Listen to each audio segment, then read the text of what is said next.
Hello, everyone. Welcome to a gloomy, rainy, pretty much crappy Geekonomics podcast. Brian is in his studio of wonder. I am still in the glass case of emotion, waiting to be allowed into my studio of wonder. So, how you doing, Brian? How's things? How's life? How is everything? I'm doing great. I have no windows, so I don't see the gloominess outside. I know It's very gloomy. A nor'eastern today. Yes. Rain and wind, heavy winds tonight. Yeah. I was kind of paranoid because there are talks of a potentially another storm on Saturday or rain, but the weather will be good for Sunday's main event. Halloween. East of the River comic book and collectible show this Sunday. Yes. 10 a.m. to 3 p.m. If you want to be an early bird, it costs you $3 to get in. You can come at 9 a.m. It's only $1 if you come at 10. It's $1, right? After 10. It's going to be a packed house. I mean, all the vendor spots have been sold. I will be there. I just went through all my comics. Like, oh my God, I have really expanded my comic selection. So I'm really going to be focusing on that this Sunday. I have at least over 200 new titles, a lot of newer stuff. So people are looking for newer stuff. I'm selling most things for $1. And then I will definitely have my toys and stuff, but I'll mostly have comics this time around. But I'm excited. I think it's gonna be a good show. I will be there playing the part of Matt Ryan on Sunday. I'm sad we're not going to see Matt Ryan. Yeah, he double booked himself. So this is what happens. He's doing a caricature job down the southern part of the state that day. So I will be playing the part of Matt Ryan. I have all of his stuff at my house as we speak. Cool. So I'm excited, and I'm gonna possibly, if I can organize them and get them all figured out, I will have Hot Wheels for sale at my booth. Cool. So not sure how much I'm going to charge for them yet. Still figuring that out. So have that figured out. There's a whole bunch of other people. I've talked to a bunch of people. Our friends from Fantasy Frames will be there, selling frames for records, comic books, graded cards, pretty much anything. They have all sorts of stuff. They'll be there. A bunch of other vendors I know are going to be there. I've talked to at different shows, and Scott's very excited. The guy who owns the show is very excited. To get back to the old location. In Enfield on Route 5 at the American Legion. Yeah. So please go. There's tons of stuff information on Facebook. You can just Google East of the River. You'll find it all. Yeah. So, with that being said, we should get into our show. We got a lot to talk about. Today's topic will be our favorite horror, thriller / shows, movies, what have you. I know we've done things like this in the past. So my list, I try to pick some newer things that might have not been on my list years ago, because I feel like we've done this a million times at this point. We've been doing the show that long. Mark, I do want to talk to you about something. We're creeping up on 600 episodes. Yes, we are going to hit 600 next March-ish. And I was almost wondering, could we possibly get the guys together and do something special in the studio? We'll see. Yeah, things are back normal. We should be able to. Like I do have things happening at the studio that will help us do this. So stay tuned for more news later. Well, I'm just thinking it would be so cool to do a game. We haven't done get the guys together and we can record it. It will be a video and an audio podcast. Yeah. But it would be our 600th episode, and maybe we could record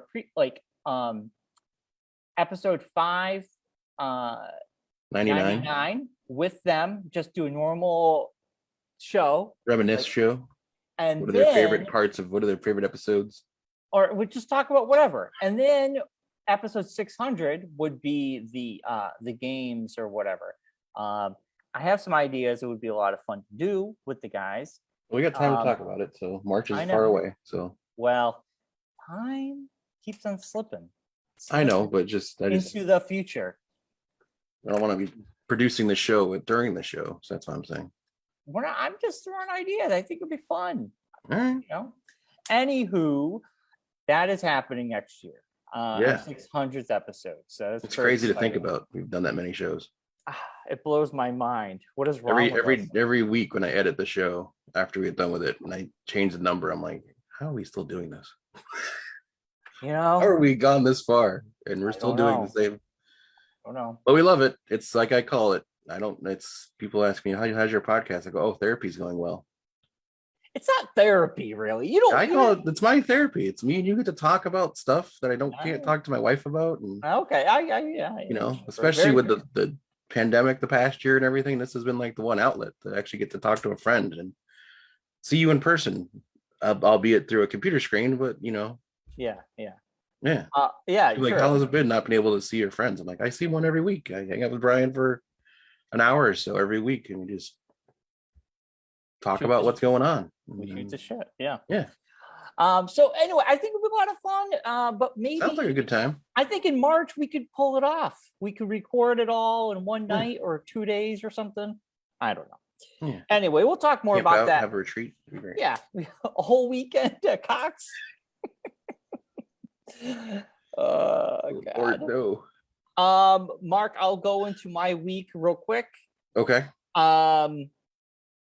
I watched Mythic Quest season 1. I loved it. I'm excited to jump into season 2. You mentioned you watched episode 1. What did you think of it? I forgot to ask you last week. I liked it. It's quirky. I feel like I need to watch more to kind of get into it.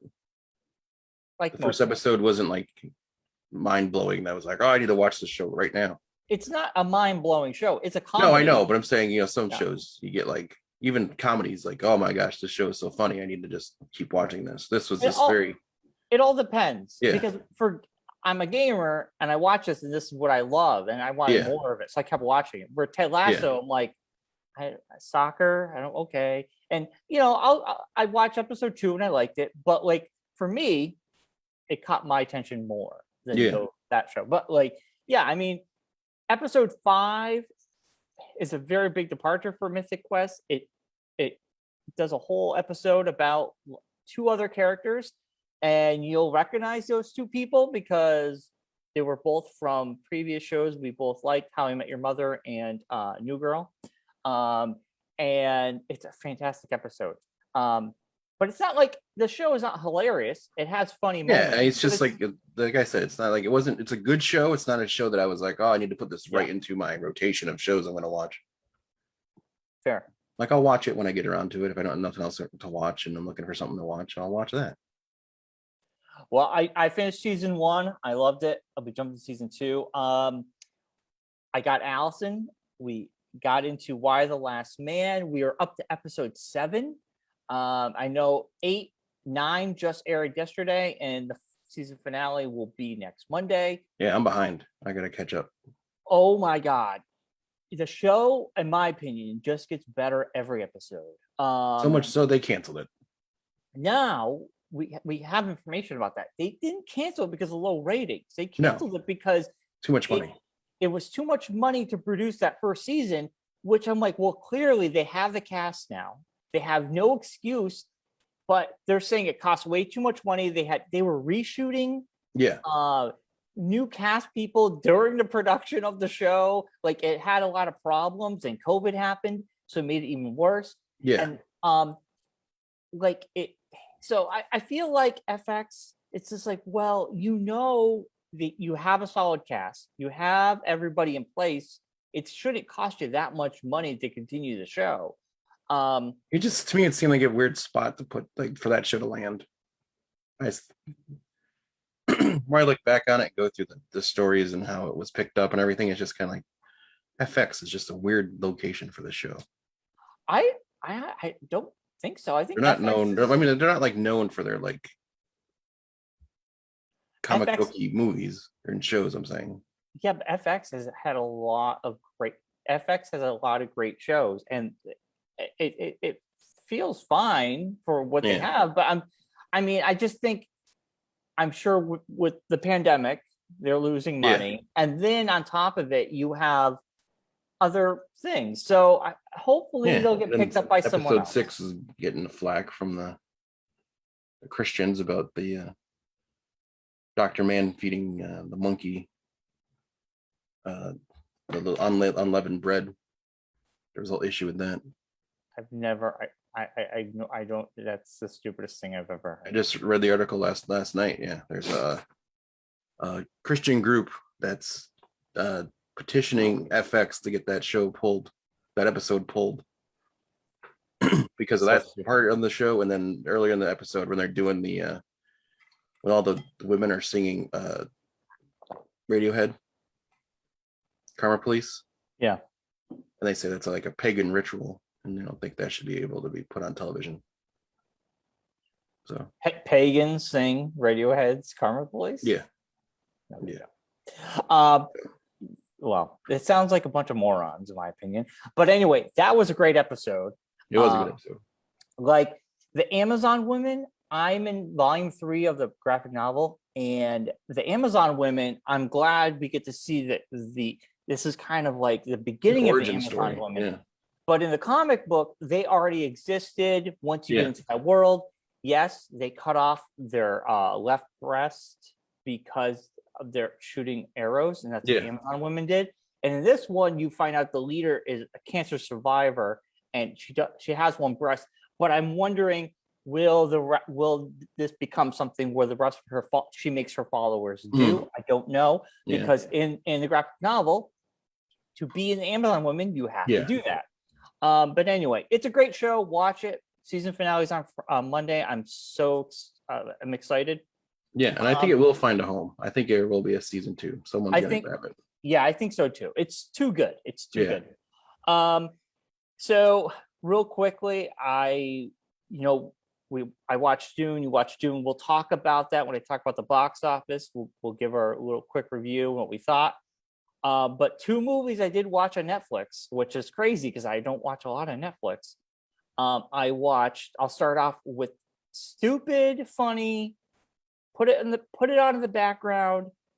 Adam Sandler's Booby Halloween. It was kind of funny. I have to admit, we laughed at some parts. I put it on as nonsense to go to sleep. I end up watching it. The first 40 minutes are really funny. Like most comedies, it was a little too long. So it should have been an hour and a half. It was an hour and 45 minutes. It loses steam near the end, but it's still stupid. It's funny. You get to see all the Adam Sandler cameos that you're used to. I mean, I haven't watched an Adam Sandler movie in such a long time that it didn't bother me. It was actually kind of funny. I think Grown Ups was probably the last Adam Sandler movie I watched. Grown Ups 1. Well, comedy-wise, you watched the other one there that he did, the Jules one, didn't you? Oh, yeah, Uncut Gems. Yeah. That was not, that wasn't a movie he produced or wrote. Yeah, no, I'm saying that, Yeah, but so anyway, you want something stupid and funny, put it on in the background. There's some funny moments. It's, like, it's a comedy. Yeah. And then this was perfect. We watched this last night. It was an hour and a half. It was on Netflix. I think it was a Netflix original. It was Guilty with Jake Gyllenhaal. It was really good. We just put it on. The elevator pitch is you're in a call center for a police department, and basically someone calls and is abducted. Yeah. And he gets really involved, and it's all perspective of him.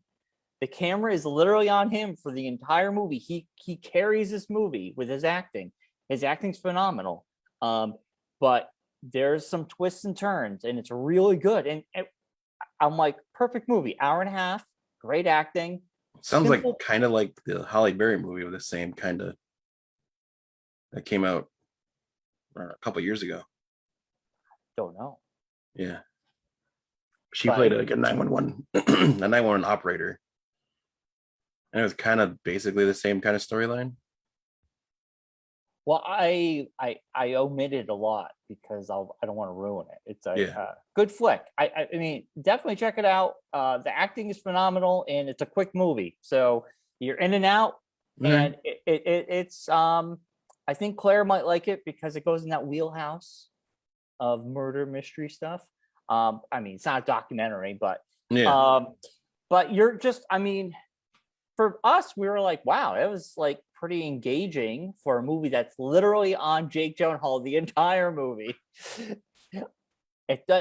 He's in that chair, you're in that chair with him, and it's really compelling.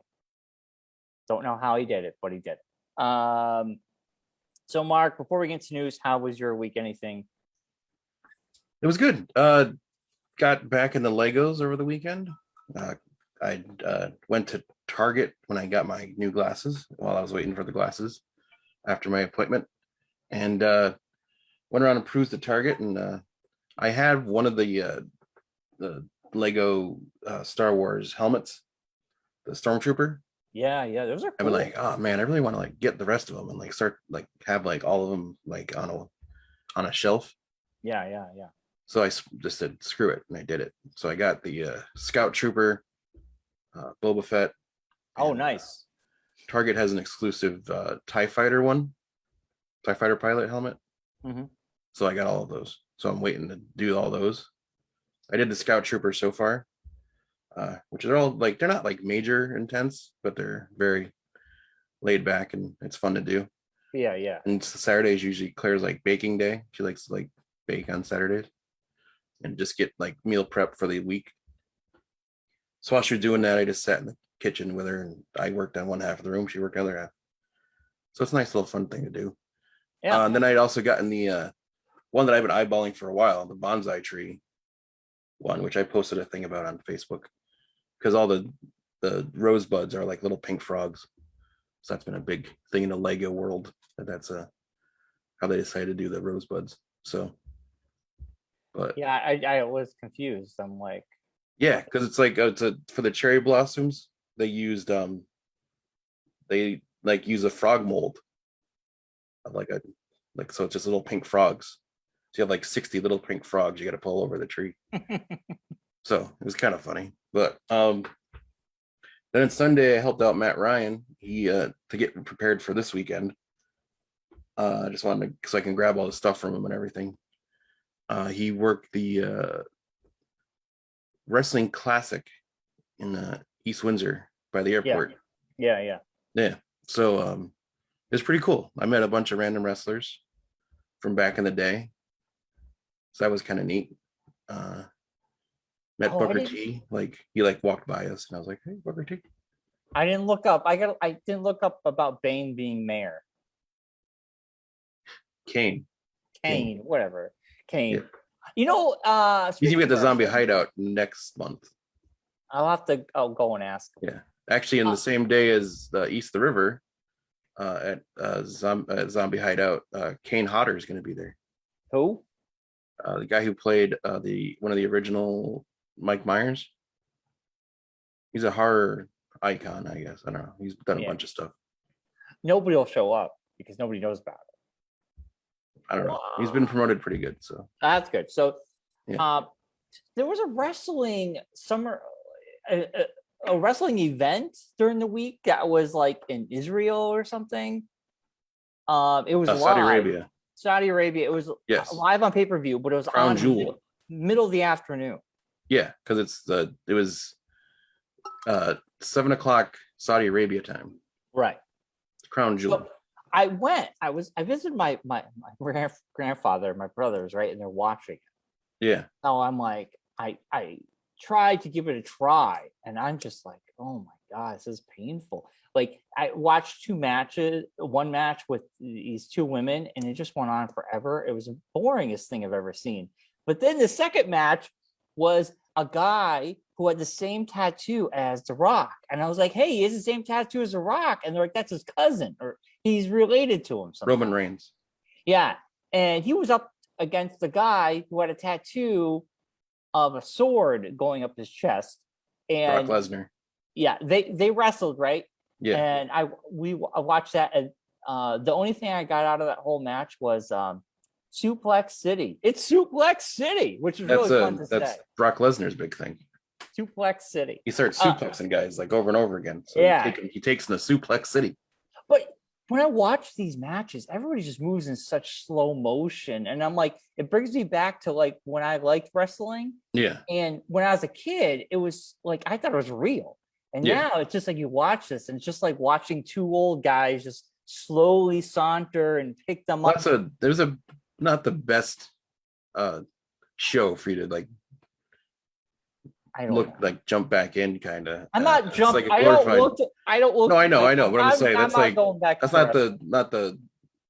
I wouldn't say that's the best sample to judge the product nowadays. I don't know. To me, I just can't get into it. I'm not. Listen, people like it. Awesome. I'm happy. It's just a huge money grab for those shows. They get paid $55 million a show. Well, to do that in Saudi Arabia. Why not? Well, I mean, there's a whole in Saudi Arabia thing, but that's a whole nother story. I don't know. I don't know the politics, but yeah, it was just like these matches go on forever, and just like, oh my Lord. Anyway, I saw part of that, and my grandfather, my brother's watching it. They're like, they're just like in, and like I'm just like, is it hello? Hello, and it's just not my thing. You get into it. Yeah, they love it. Escape. Like we went to after the show on Sunday. There was the guy that does local promotion in Enfield had a show, which I'm surprised your brother and grandfather don't go to. It's literally down the street from them. They could walk there. Yeah. But yeah, so it was at the Polish deli there, right in the corner there. And come to find out, when we were going there, I dropped Ryan dropped his car off at my office, and I drove because we didn't have, so we'd have less cars to park. And he had all of his stuff in his car, so he didn't want to leave it in T-ville. Come to find out, Matt Ryan lived in T-ville, like literally across the street from where you and Eric had your apartment. Oh, really? Yeah. Yeah, like the white house that's like on the corner from across from where you guys lived. Yep. Like from 99, he said like from 99 to like around that time, maybe 97, 98, 99, around there. Wow. You lived there? I was like, that's crazy, because Brian grew up literally like over there and then lived like right there. So yeah. So that was funny. We were laughing about that. I was like, maybe you and Brian crossed paths randomly. I didn't even know it. That's crazy. Yeah. He lived there with his wife? Or no, before he, like early on, like when he first got out of, I think when he said he first got out, must have been college. It was like one of his first places, I think. I mean, that's back in the day when you could afford to live there. And now everything's so expensive. Yeah. Or crappy. It's a crappy place, but it's expensive. Yeah. It's crazy. A very interesting area down there now. Yeah.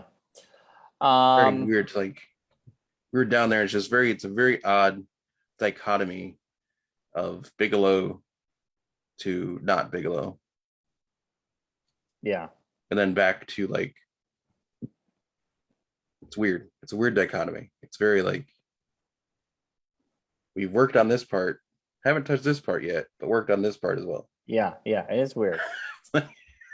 It's whiplash. You drive down this one street and it's it's like a whole different area. It's like, we should not be on this street. Yeah. It is very weird. T-ville. All right. Anything else, Mark, before we jump into the news? No, not really. Just Sports Minute. Patriots destroyed the Jets. Wolfpack won one, lost one over the weekend. Red Sox got eliminated from the playoffs. Yeah, sad. That was sad, huh? Yeah. We thought they were going to do it. Well, they at least showed like fight. They're way farther along than I expected them to be. So right. They knocked the Yankees out, so that's great. Yeah. They did that. They knocked the Yankees and then they knocked the Rays out. So they're two division rivals. So win-win. I mean, fine by me. Yeah. No, Astros cheat anyways, so it's fine. So were they the ones caught cheating? Yes, they were. With the garbage cans and the coughing. Yeah. You're bang, bang, Yeah, Bang and now they're bang. going to the year later after they fired their coach because of all that. They're going to the World Series. Way to Miracles go, do Major League happen. Baseball. Well, what can you do? I mean, as long as you're not As cheating. the uh, when the Red Sox first got to the championship series, I said to Claire, I'm like, Major League Baseball must be thrilled right now. The two teams that were the main teams that got involved in that cheating scandal are right back in the playoffs and right to the top of the division again, right top of the league again. Red Sox manager is the guy who got fired because of that and was Right. suspended for a year. Yeah. So left, came back this year, and now the team's right back at the top of the league again. And the team that manager and everyone got fired because of it, even though the players didn't get anything because the players weren't the ones doing it at all. Okay. Are now right back to where they were again too. So sports. Sports. What else is new? Yeah. So that's your sports What minute, else? everybody. All right. I like it, Mark. Were you supposed to have one too? I don't know. Sports I was minute? supposed to do like some kind of thing. You were supposed to have some kind of minute or something. No. I was giving you a job. Okay. I have rapid news. Rapid fire news. Yeah. Over the weekend, Dune won the weekend domestic box office with 40 million, sets a pandemic record for Warner Brothers. Also, it earned 220.7 million globally, which is really good. It surpassed Godzilla versus Kong for its 31 million. And the box office, it's crazy to think like we're slowly getting there. I mean, this coming week, next week, Internals is Yes, Thursday. I know. And, It's crazy to think that's next week. yeah, and I mean, this is going to be. It's not I'm going not to be ready. on Disney Plus. Yeah. We're going to be going to the theater for it. Hoping we can go to Agawam. I keep checking. I'm assuming it'll be there. It's like that's kind of. It's going to be a big movie for Yeah. them, so why wouldn't they? I mean, this is going to be like the first like unknown Marvel thing in a while. Right. It's like the not last one was Guardians of the Galaxy, basically. What? Well, we saw Black. Oh yeah, the last unknown character. Yeah. Ant-Man. I mean, Guardians of the Galaxy and Ant-Man. Well, I mean, like group movie, like big group movie. Yeah. This is 10 characters. Yeah. So it's double. The reviews have been good. The reviews have been good. That've been coming out. I'm kind of staying away from them because I want to have my own opinion after seeing it. But they have been positive. That's good. So far, so good. But Mark, I did watch Dune. I went over my friend Mike's house on Sunday, and I watched Dune, and I really, really loved it. Probably one of my favorite movies of the year, my top 5 at least. And visually beautiful. Yes, visually stunning, like I said in the chat. Besides that, it's not a movie for everybody, but it took its time because it took its time. Yeah, the original Dune smushes all that in, and it almost took its time. All right. Yeah, but when you watch it, the best way to compare it to, you have to think it's like, okay, Star Wars. There's a little bit of, you can see these elements that people took from it because. Well, yeah, you could definitely tell it's the basis of basically all sci-fi, like most sci-fi that's happened in the past 40 years, basically. Right. You have someone who is a messiah sort of figure coming into these people. He's having visions of the future. Yeah. There was going to be a peace treaty with this planet has the spice that basically will gives you power because you'll have it to distribute. Fly in space with it. Yeah. So, and then basically shit hits the fan. Yeah. But I mean, the soundtrack, Hans Zimmer's soundtrack was really good, great. I mean, for me and Mike watched it. We both loved it. Mark, I'm interested to know what you think because this is not something you probably normally watch. I mean, I watched the original one. I've watched it a couple times. This one, if you look up slow burn in the dictionary, there's just a poster of this movie. It is the definition of a slow burn. Well, yeah. It like, but it gave you all. There's a lot it's of time to get to like going into this. I mean, spoilers if anyone hasn't watched it yet. Everyone dies, basically. Every big name person in this movie dies. Not really. Before the end of it, before the end of this part. Like we lose Oscar Isaacs, Josh Brolin's character. Yeah. Aquaman dies, Thanos dies, Poe Dameron dies. All within the first like 2 hours of the movie. Yeah, but if you know the source material, I'm saying, but if you don't, I'm saying don't like expect this to it's a Timothy Chalamet movie. He's really good. I mean, he's fantastic. He's good.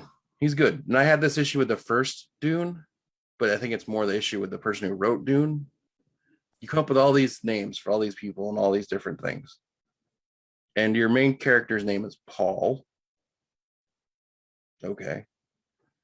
And Jason Momoa's character's name is Duncan Idaho. There's weird names. Sounds like a bad C-list wrestler's name. Coming to the ring, Duncan Idaho. He's a potato farmer. I don't know. There's a lot of weird names. There's a lot of weird names. And like the actors, and I don't know. Jason Momoa's character, he seemed, I don't know if it was just the casting of him as that person, but it seemed like an odd choice. Like he seemed out of place. I don't know why. I don't know if just because I just finished watching C recently. But he's basically that same character that just can see. And yeah. I don't know. Some of the acting was kind of for me. I wasn't like invested. I don't know. It just like it didn't seem like there was like any like there wasn't enough. It's weird to say, but I feel like there wasn't enough like backstory ish sometimes on some things. It's assuming you know, or it's not that important. In the book, they go into it, but the movie's got to keep moving. So yeah, like the whole like emperor thing, like why is Emperor jealous, and like there's no real explanation. Just like the Emperor's jealous. The Emperor wants these people dead. This random group wants to now take over this area. It's like, okay, why? What's the? You do get more into it. Backstory in the second part. There is more of that. Which is another thing too. Like the ending of it, as I hate those kind of endings on movies where it's like, well, this is just the beginning. End of movie. I loved it.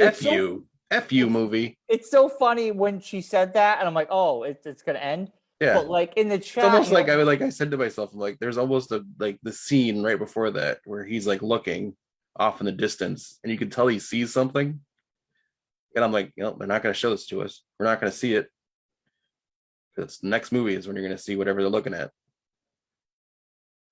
And then like they show like the coolest part of the whole movie was the last scene of the movie where the guy is riding the sandworm. Yeah. I'm like, well, why was that this whole movie? I would have loved to seen that movie. That happens in the next movie. In the next movie. It's like a promo ad for part 2.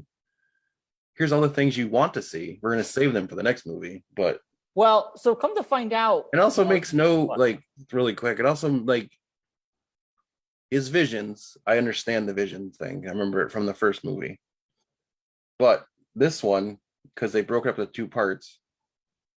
When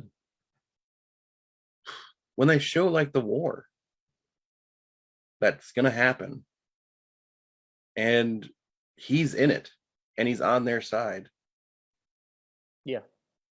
It's like, so, and then they like that was before they had that fight with the guy to the death. And it's like, well, he's not going to die. Why does this need to be in this movie? We don't know, because like there's like a lot of stuff in there that's like, okay, he could change that. He's having. Why wouldn't you say something if you're having visions of all these things happening? Say something to somebody. He told Like, his mom.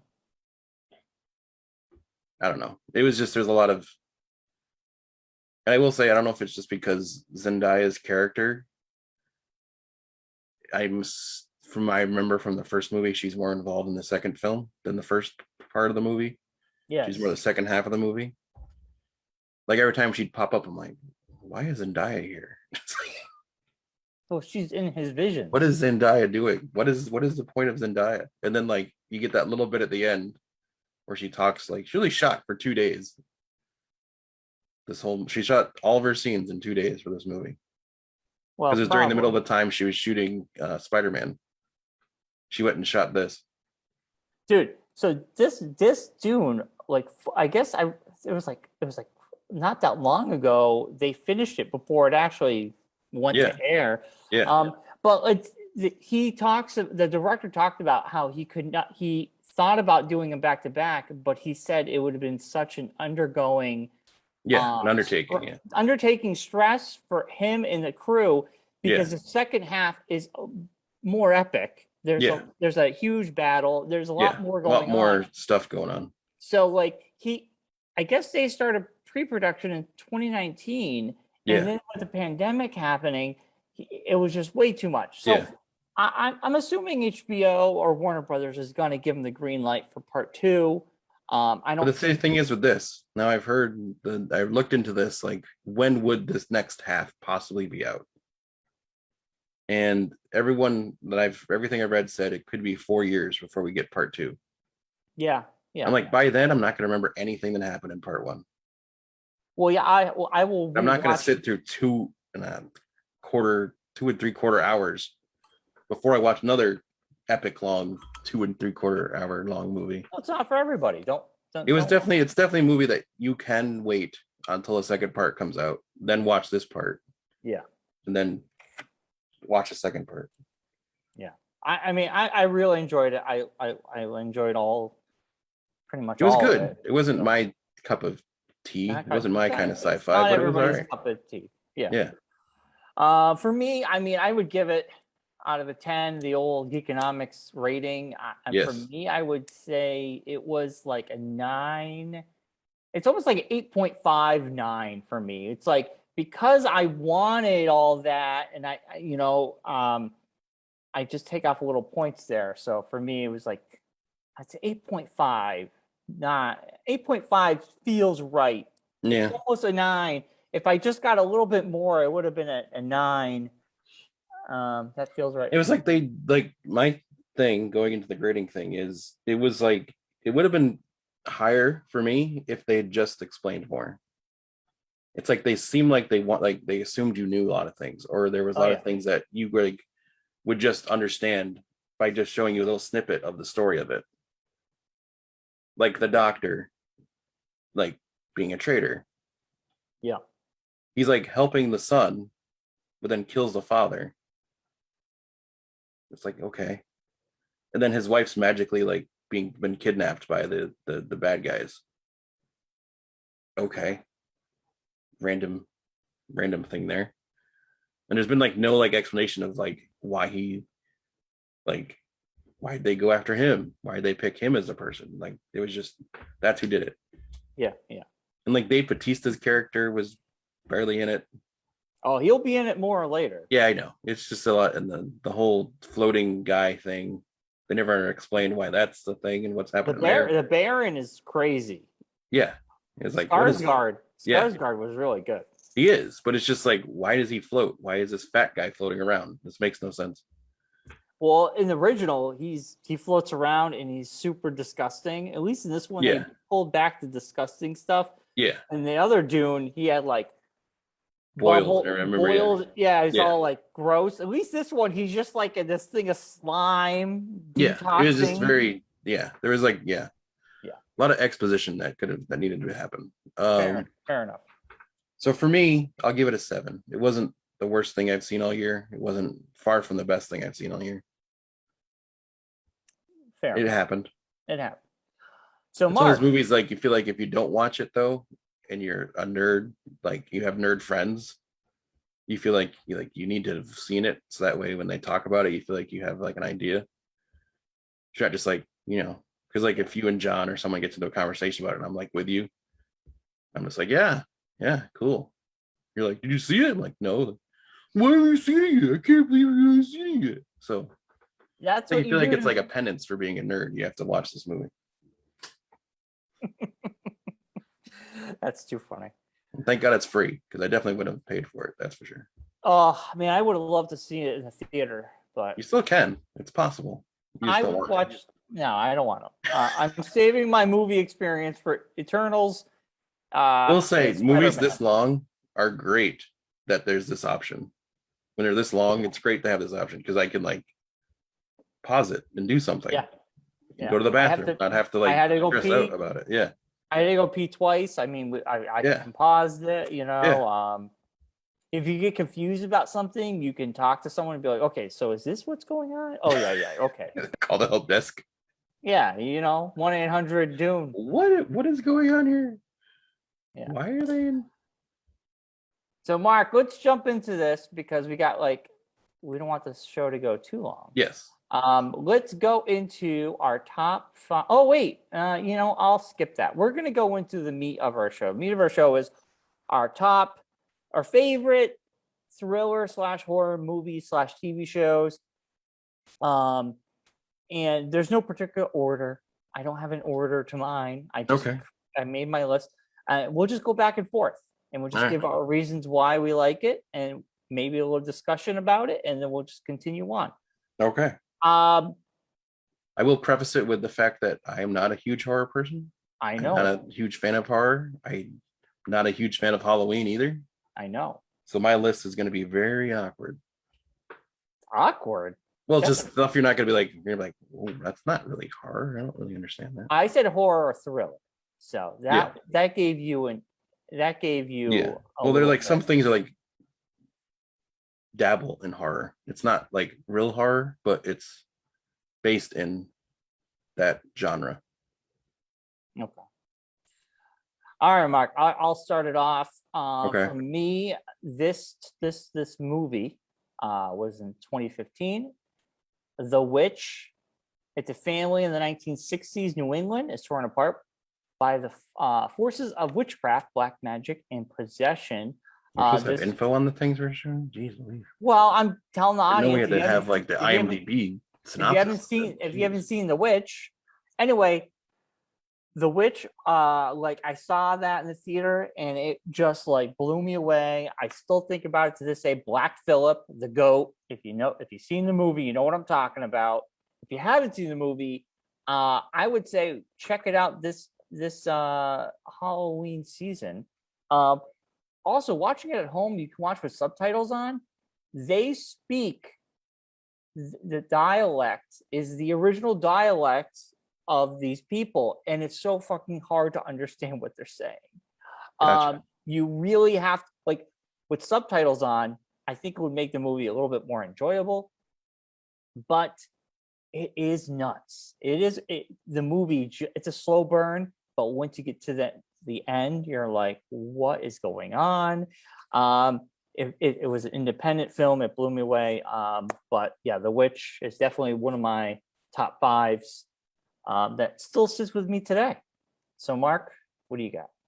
Well, one of my first things, the first thing in my top 5, again, we're not going in any particular order, is very new.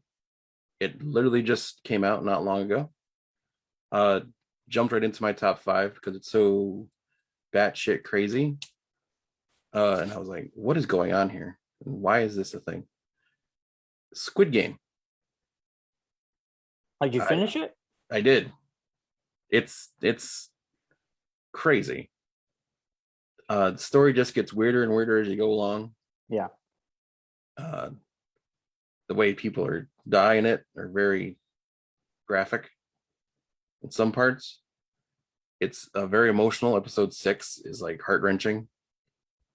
And then the end of it gets very like, what is going on here? It's like a lot of that going on in your head as you're watching it. Like, how is this a thing? Who sat and thought of this? But it's very good. I suggest anyone. I gotta check it out. Yeah, it's worth. It's only 9 episodes. the first season. Don't watch it. Watch it with the subtitles. Don't watch it with the overdub, because the overdubbing, I watched the first episode that way, then rewatched it the regular way with the subtitles and the Korean speaking. It's way more emotional in that way. Where if you watch it with the overdub, it's the overdub is very bad. Yeah. But yeah, no, Squid Game, it's crazy. If like everyone, like if you are on social media, everyone's using that first episode song from the red light, green light, and it's creepy. And the costumes are very popular for Halloween this year. Yeah, it's just a tracksuit with a number on it. Yeah. Well, green tracksuits. It's not. No, I'm talking about the face. Oh, the other shape. guys. The pink suit guys. Yeah, I guess they're both with the PlayStation controllers on it. Yeah. Yeah, they're just walking PlayStation controllers. Yeah. There's no X button though, if you noticed. There's triangle and square, I think, right? Triangle, square, and circle. Yeah, and the front man, that'd be a great costume if someone did that. That's a heck of a mask. Yeah. One of the top 5 best masks in anything I've seen in a long time. I gotta check it out. Maybe this winter, because during vacation, might be a show I watch. It's gonna get busy this winter. There's gonna be a lot of things. I don't know if you have time. Who knows? There's gonna be Hawkeye.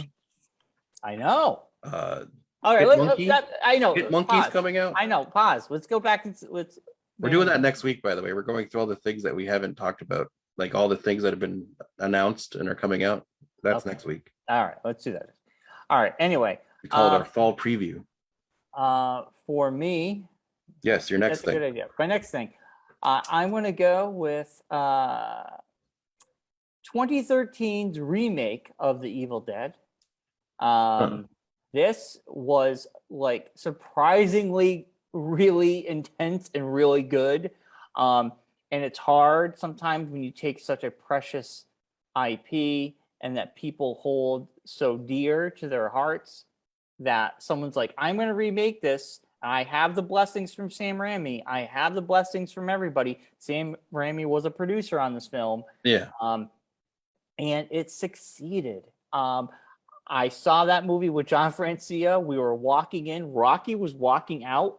Rocky was a stone-faced killer. He walked by me, and I'm like, was it good? And he just like, he didn't do anything. And I'm like, nothing. What does that mean? What does that mean? Is it bad? Is it good? So the whole time I'm watching it going, this is good.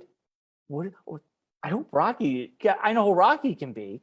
And then afterwards, he's like, yeah, I loved it. I just didn't want to I didn't want to give you an inkling of how I felt. Yeah. But fantastic. It's a movie I do watch repeatedly. As much as I love the originals, this one, it's more intense. It's more horror leaning, where Evil Dead 1 was more horror leaning. Yeah. Evil Dead 2 was just a remake of 1, but more comedy. Yeah. And then Army of Darkness, of course, is more comedy, slapstick, science fiction, fantasy. But man, but still in the horror genre. Yeah. But the remake is fantastic. So that is my next pick. Mark, what do you got? So, speaking of what you were just talking about, my next pick is Army of Darkness. Because when we first started hanging out, it's all you could talk about was Evil Dead and everything, and you talked about all the time about how Bruce Campbell and all that stuff. Yeah. And I was like, well, I got to try to get into this somehow. And I knew I was never going to get into 1 or 2. But you had said 3 is comedy, and it's funny. And I was like, I could probably get into this one. So I watched that, and it's quickly become one of my favorite movies of all time. Not only because it's so, like, some of the stuff is so bad in it that it's good. Yeah. Like the skeletons, terrible. But that was an old. They did that the same way, like Jason. Oh yeah, no, I know, but it was just so bad that it was good. It was just so cheesy looking that it just old perfectly school fit. Hollywood, very old. It perfectly Hollywood. fit into it. Yeah. Yeah. But it was like, I have mention it to other people, like when people are like, oh, like what do you like? What kind of movies? I'm like, it's like an anti-Princess Bride kind of. It's like that kind of comedy, but with a weird twist to it. But yeah, no, I love that movie. I always go back to it randomly if I see it pop up on things. I'm like, oh, Army of Darkness. Oh, only there was more movies that were this. I'd watch it more often. Ash versus Evil Dead is like the TV really show was good. great. Yeah, I watched all 3 seasons this past in quarantine, and I never saw the 3rd season. 3rd season's great. It's on Netflix. You can watch the entire series on Netflix now. Yeah, but Army of Darkness, I love the comedy in it, like you were saying. Yeah, it's got great one-liners. It definitely like. I feel like it definitely could have gotten another movie somehow. Like they could have definitely done more of those with that character. Yeah. They just go back, but like do like they did with the TV show, basically. But if they'd done a movie of that back then, yeah, I think would have been great. I would have watched that. that's what everybody wanted. We all, I mean, Ash vs. Evil Dead was that, but we all wanted more. Yeah. But yeah, so Army of Darkness is my next one. Good pick, Mark. Good one. Thank you. For me, let's hold on. I have it up here. A movie that still sits with me and still scared the living shit out of me back in 1999, The Blair Witch Project. It's still, I don't think I could rewatch it because I've seen it so many times. It doesn't have the same effect. But when I think it's also now, I think for me on this movie, it's not in my top 5, of course, but I think it's also that it was like the birth of all the bad movies. Well, the handheld cam movies. Yeah. It was the birth of the found footage movies. Yes, it was. Then everyone wanted to be Blair Witch, so they would do Blair Witch look. Yeah. And no one could ever figure it out to make it look right. Even Blair Witch 2 was not as good as Blair Witch was. Blair Witch 2 sucked. I watched the newer one that came out a couple of years ago that was a direct sequel to one that was found footage. They went back to their old style.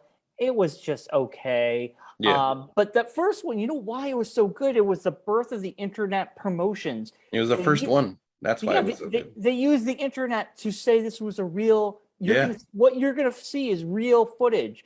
And they made missing posters, and people really thought these people were really missing.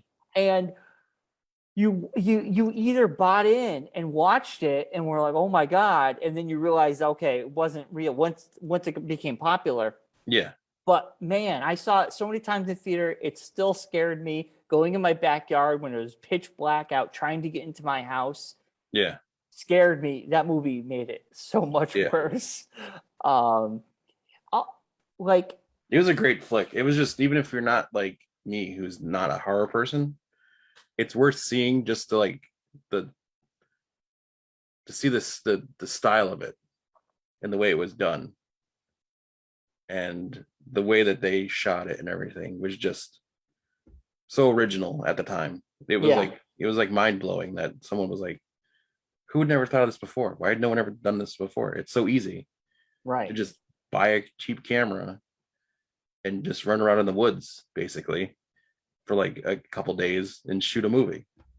And they, and the director, they did mess around with these actors. They weren't told totally about certain things. Yeah. So each day they actually spent out there. Oh yeah, there's like a whole documentary about that. Yeah, so the girl that was in it was not happy. Yeah, they messed with them. Yeah. So they got reactions out of these actors. Yeah. Genuinely. So I mean, it's a little bit trickery, a little bit reality, but like and basically it spawned the birth of the found footage movies. Yeah. Basically. All right, Mark, what do you got? All right, my next one is from way back in the 80s. Not a movie. People might call it a mini movie. It was actually a music video that was turned into a mini movie. I think I know where you're going. My first experience with this was my dad had bought the album and it was around Halloween time. and he had listened to it a couple times, and he thought it was cool to turn all the lights off in the house and play this album. Because there's a whole part that, like, in the album goes from like a whole story that goes into this thing before it gets to the song and everything. And then when the video came out, my dad was all about it. He loved it, thought it was fantastic. So it made me watch it. Probably one of the reasons why I don't like Halloween was this whole story that I'm talking about. Thriller from Michael Jackson. Yeah, that's classic. It was it was life changing for me. The Vincent Price audio and the record and all that. And yeah.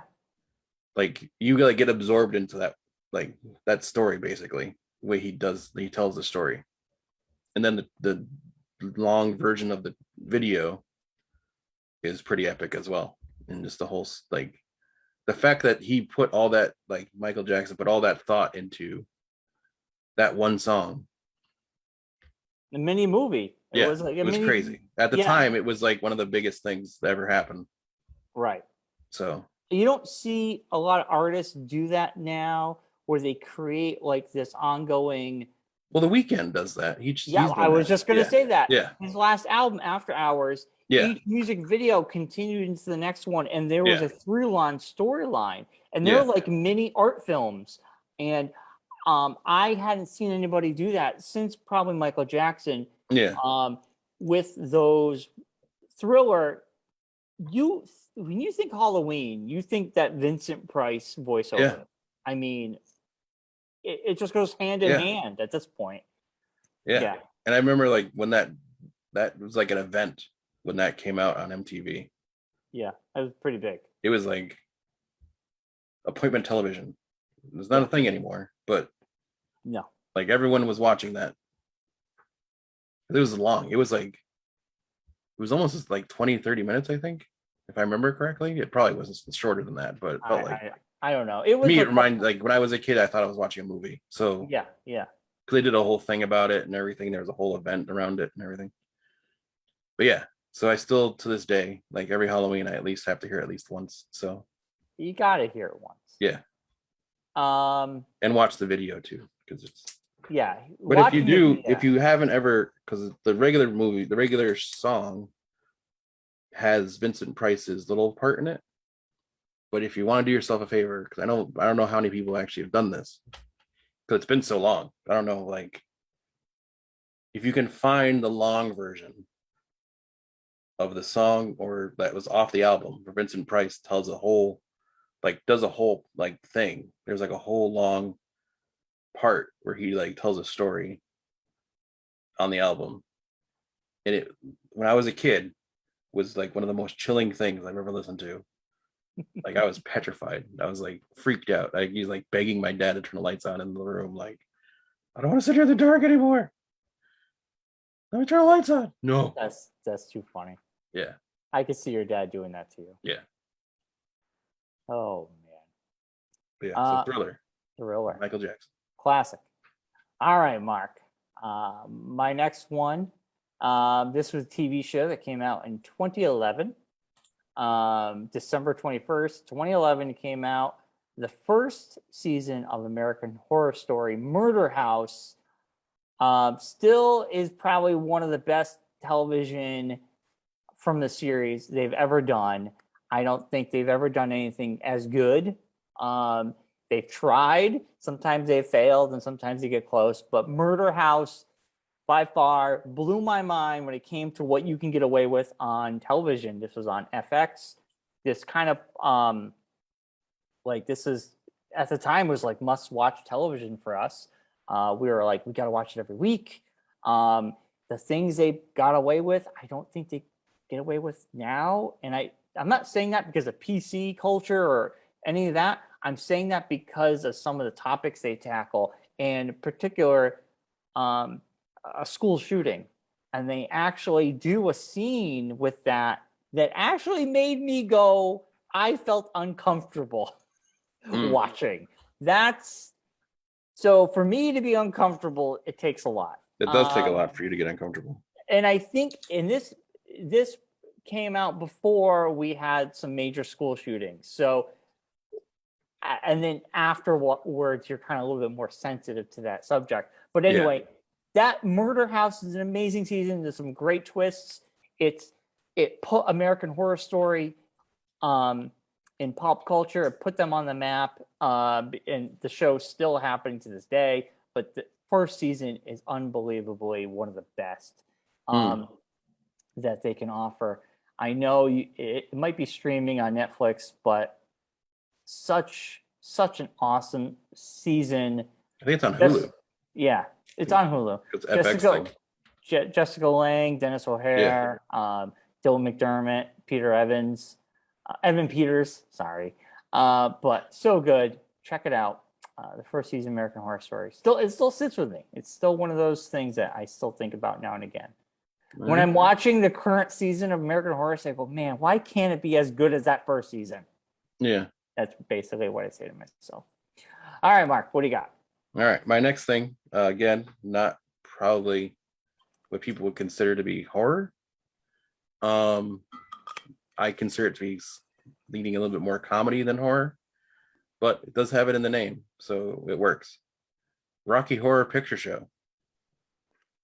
It is a staple since I've seen it. What? It's a musical. I was obsessed with that in high school. There's two movies. My next two things are two movies, I'll tell you that. This and the next thing. It is mandatory for me to watch them on Halloween. Since I was like a teenager and I first saw it, I'm like, okay, every Halloween I have to watch this. It's like, it's twisted and it's weird and it's funny and it's macabre kind of in certain parts. It's goofy, but I love it. It's hilarious. I can't get enough of it.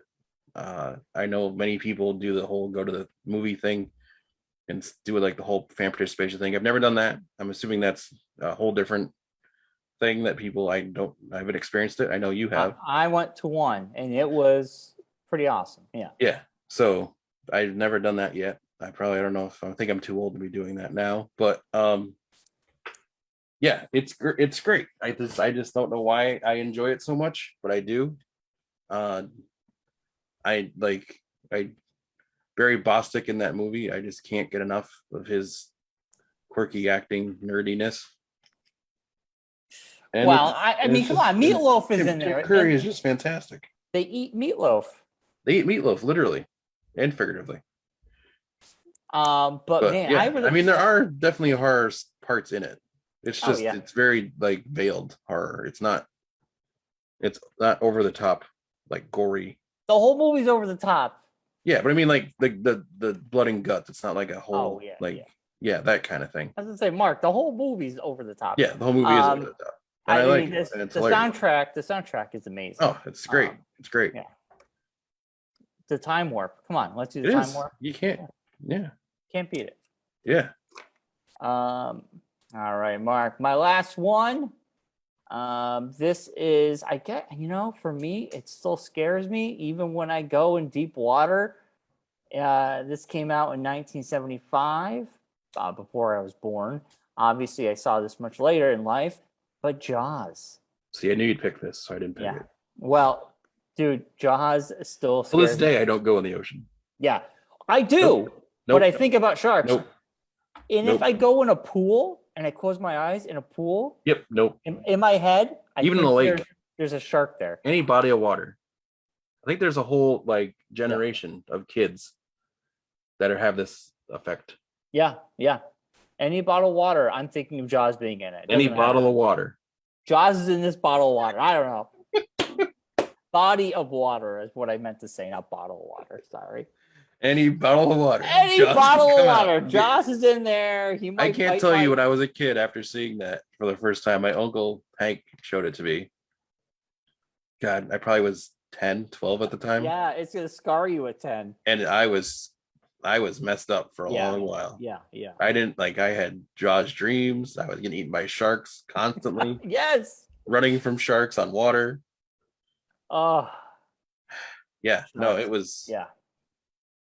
I'm still fascinated by them today. I'm very fascinated by sharks, and I'm scared of sharks, and because of Jaws. Because of Jaws. Damn you, Spielberg! Which is crazy too, because like the probability of you being attacked by a shark is you'd probably get hit by lightning before you get bit by a shark. Right. This, like the way it like maths out, but yeah, no, and like if anyone like if you haven't seen it yet, find it online, find it somewhere. The documentary about when they shot that is really cool. The fact that movie came out is a minor miracle.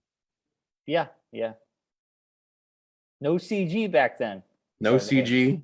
Real shark. And all the issues they had with the shark animatronics and everything, and like the whole thing. The reason why that movie is so scary is because all the issues they had. That movie would not be as scary, I think. And Steven Spielberg has said this. That movie would not be as scary if we got the animatronic to work. Like, if you had seen the shark more, it would not have been as scary. I think the whole thing of it was not seeing it. Yes, definitely. And it was just like the mind fuck that not knowing like what it actually is for so long. The fin, the music, the tension. The first scene of the movie is the girl gets like pulled under. Yeah. In like the twilight, and it's like you don't see anything. You don't know what's doing it. You have no idea. Yeah. And she goes back and forth, and then down, and then there's just a big red water. Yeah. Whew. Good stuff. Such a great movie. Yeah, so good. All right, Mark, what's your last one? Speaking of great movies, again, not really a horror movie. Based in the horror genre. It's a Tim Burton movie. I'll tell you that. It is The Nightmare Before Christmas. I knew you were going to say that. Yes. Because not only is this a Halloween movie, it's a Christmas movie. It's also a Christmas movie. So it kills two holidays in one movie. You watch it the day after, and it's sort of like right in there. It's like you're like I watched like I was saying earlier. This is my thing I have to do. I watch Rocky Horror, and then I watch Nightmare Before Christmas, and then like I would always do it when I would come back from trick or treating.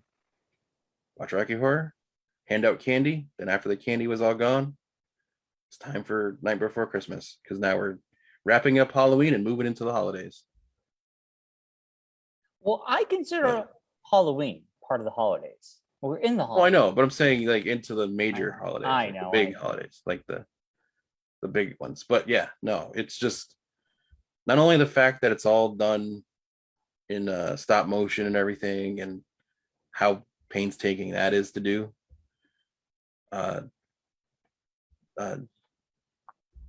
Altman, or Ed, I'm like blanking on his name now. The guy who does the music. Danny Elfman. Jeez. Yeah. I want to say Robert Altman for some reason. I don't know why.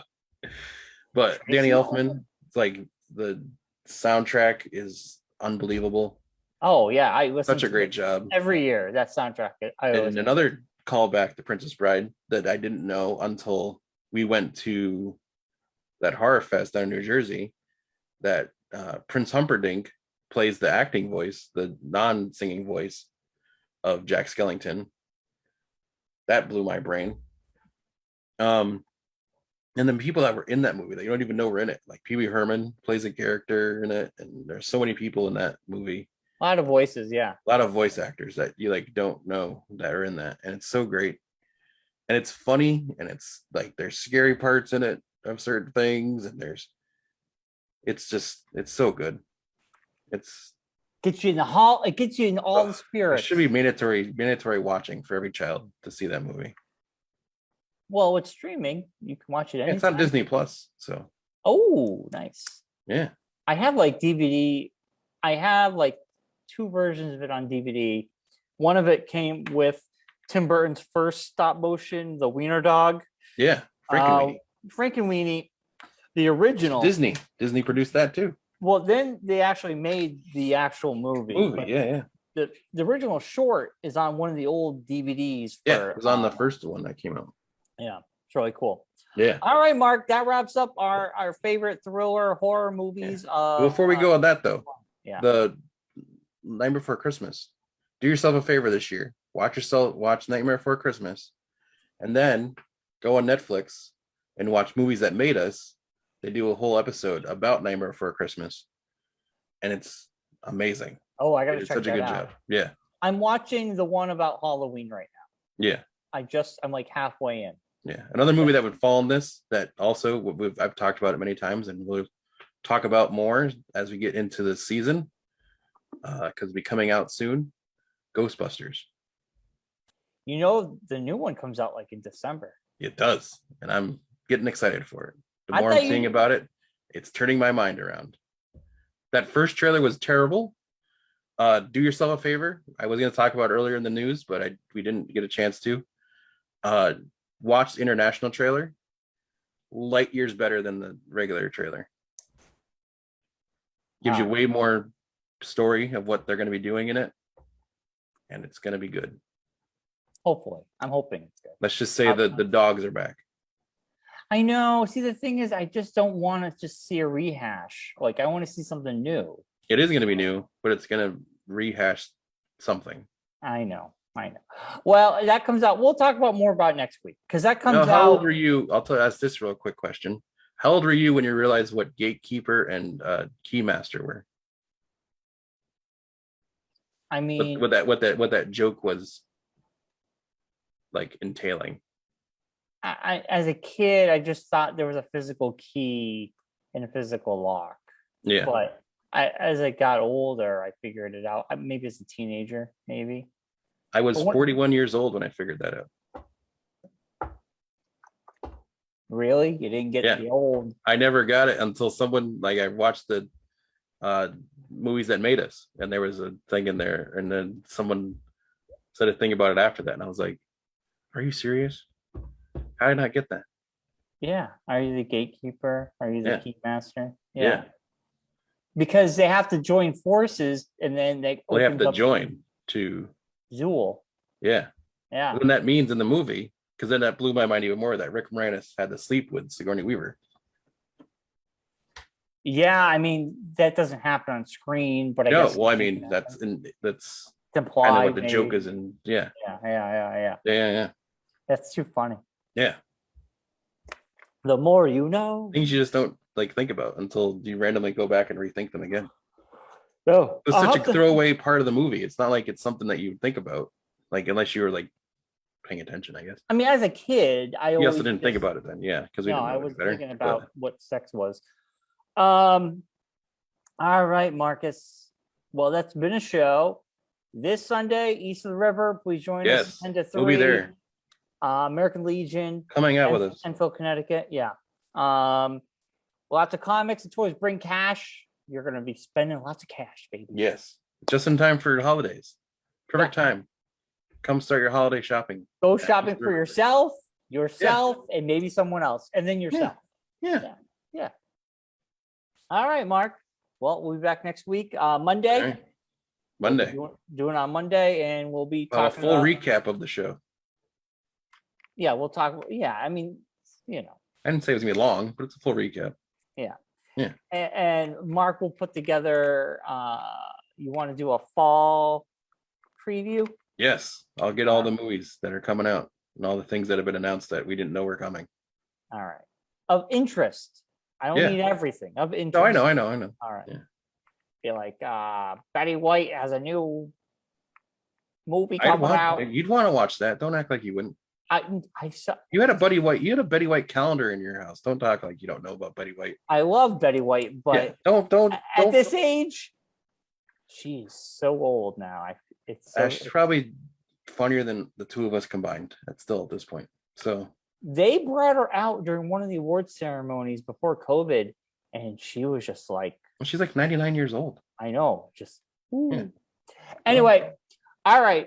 We love Betty White. We love you. We do. And we will be back next week. We will.